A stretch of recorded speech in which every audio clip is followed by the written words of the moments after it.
verdin, ak tüydün verdin. Gözü bulalımda bollum bir derdin. Bağlam deyip koşup kanadın geredi. Edik evim seni görürsüm gidiler.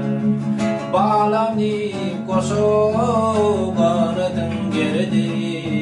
Edik evim seni görürsüm gidiler.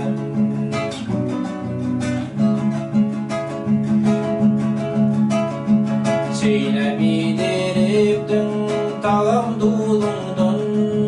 Gitsem seyredirdin menin iyidimden.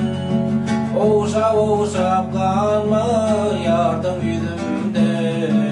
Edik evim seni görürsüm diller. Oşap kalma yardım yüzümde.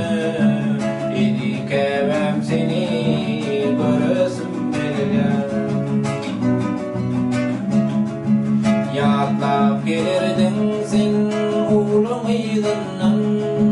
Acı yaşa karda kara gözünden.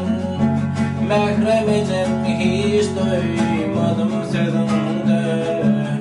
Edik evim seni görürsüm diller.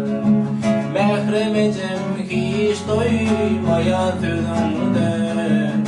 Edik evim seni görürsüm diller.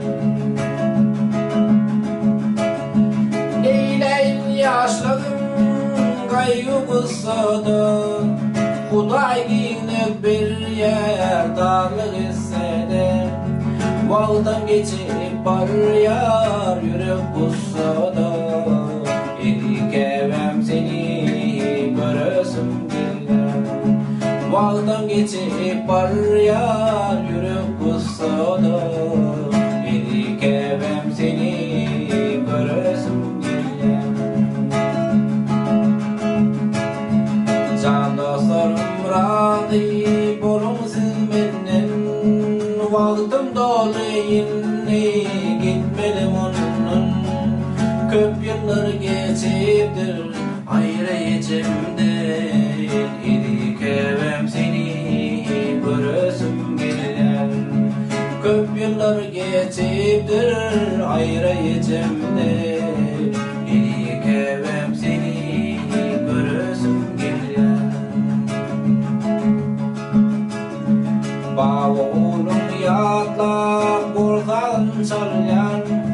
Geçen kıyın günleri hemyada sallayan. Ayrılığa kebe